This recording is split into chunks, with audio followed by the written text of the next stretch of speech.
Good morning, beloved.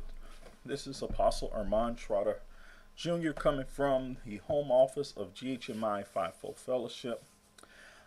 There's a lot of stuff that's going on in the ministry. There's a lot of stuff that's going on not only in ministry, but it's going on in my town, Missouri. As you well know, you've been watching the news reports concerning this incident with the young man Michael Brown, who's now deceased, and the police officer Darren Wilson, which is the one that perpetrated the shooting against this young fellow. How tragic this is, and this is very much a tragic situation. But again, we having additional tragic situations that are going on with the looting and the committing of additional acts of violence and crimes. We realize that the patrons and the community people are that lives in the area of Ferguson is not perpetrating these crimes. But again, it's important for us as leaders to not incite more violence by putting displays of evidence on the TV and things of that sort that would even encourage more acts of violence in our neighborhoods. It's important that we understand that all the evidence is pointing towards the guilt of excessive force by this officer.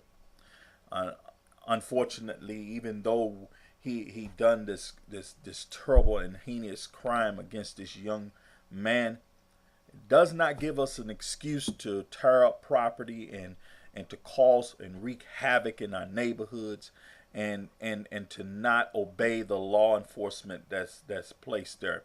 As we well know that now the peaceful charge is given to our military, and they're here to help to keep the peace both for the property and both for human lives. So it's important that we as community rise up and obey that leadership. And a lot of times the violence comes when we become disobedient or when we become rebellious against that leadership of law. It's important that we as leaders begin to reach out to our community and tell the community of Ferguson, to keep the peace.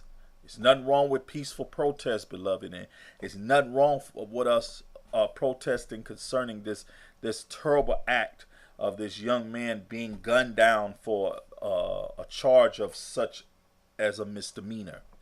We know that is not normal police protocol for a young man to be gunned down like that because of a crime that was not even at a felony height.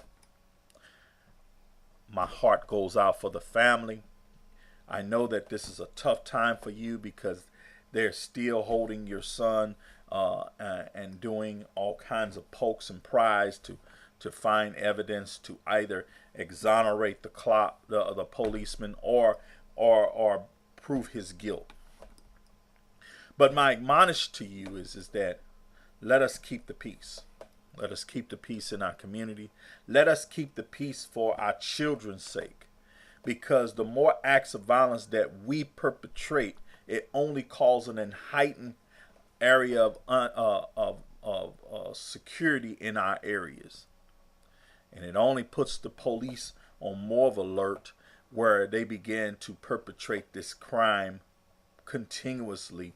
And if we don't stop this now and continue with our peaceful protests, then we're going to continue to incite more violence against our young people.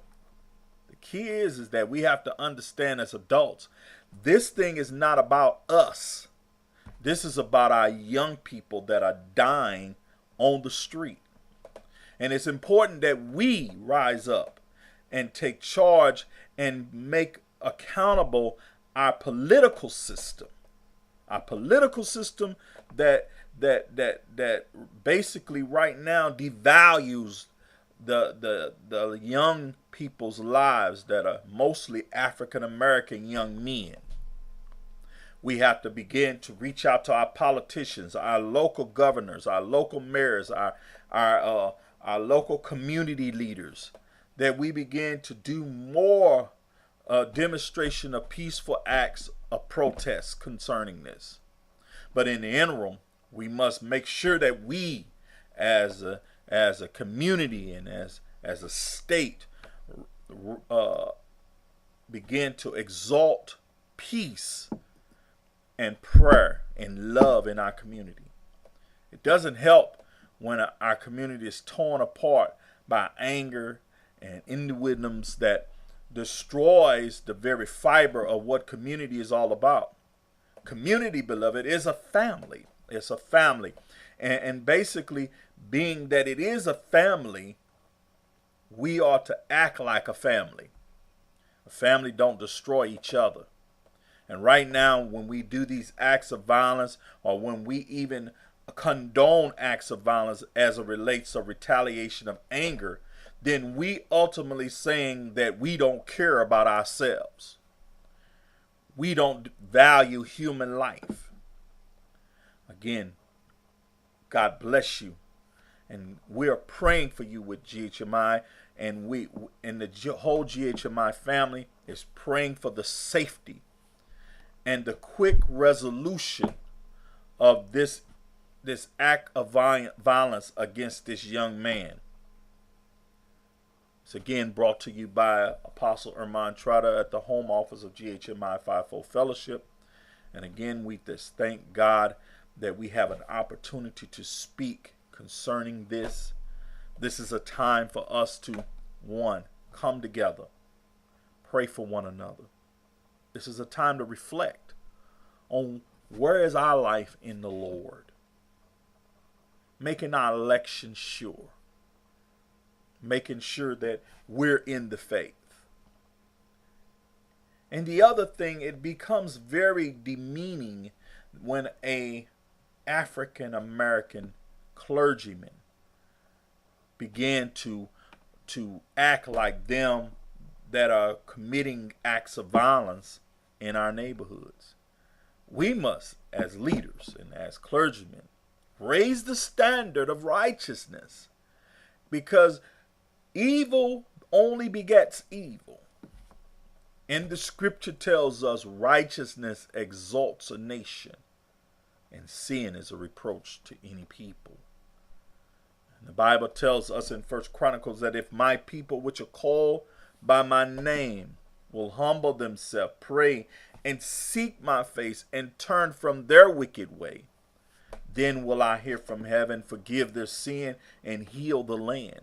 It's time for healing, beloved. It's time for us to come together to not only heal this family and the tragic loss of their child, but also heal the community. Because by this is the only way we're going to finally reach the point of peace through this situation. I bless you, and I love you, and see you again.